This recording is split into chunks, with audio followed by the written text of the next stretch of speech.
The Night Bird, a novel by Brian Freeman published in 2016, delves into the investigation of a series of suspicious deaths in San Francisco, led by Detective Frost Easton and psychiatrist Francesca Stein. The victims share a common thread: they all experience psychotic breaks resulting in self-harm.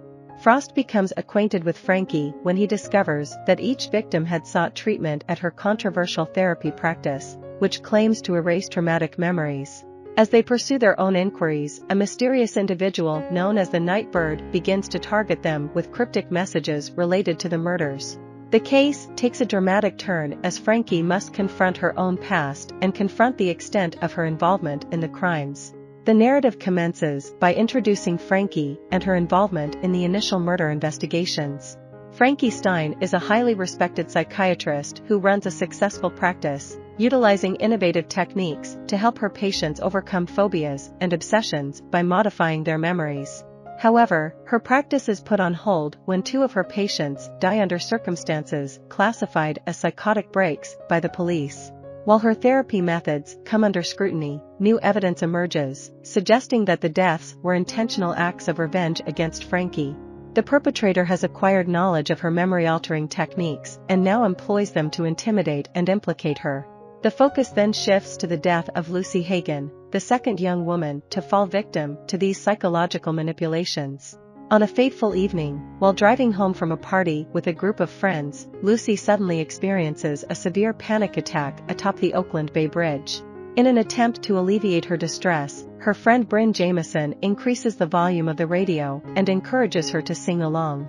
However, Lucy's condition worsens, leading her to frantically scratch at her arms and head, as if tormented by an invisible adversary. After Lucy's tragic leap from the bridge's support beam, Frost investigates her case and concurs with the initial assessment of a psychotic break. The second incident takes a different turn when a woman named Monica Farr commits suicide with a gun at a wedding. Frost begins to suspect that something is amiss with Frankie's treatment methods.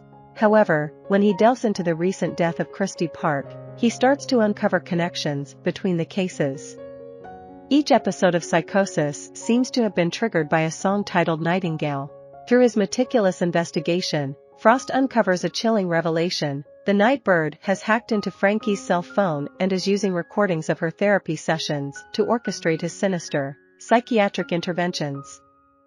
It becomes apparent that the Night Bird abducted Lucy, manipulated her mind to respond to the song, and then returned her seemingly unharmed, devoid of any memory of the ordeal. The Night Bird's twisted actions aim to torment Frost, leaving Lucy in a hauntingly similar position to that of her deceased sister. Another perplexing detail emerges in Frankie's practice when Frost learns about a former patient named Todd Ferris. Todd, who would only meet Frankie outside of her office, describes recurring dreams involving women being tortured in white rooms. Intriguingly, Todd now suspects that the women in his dreams bear an uncanny resemblance to the victims of the real-life murders. He confesses to Frankie his fears that he may be the Night Bird himself.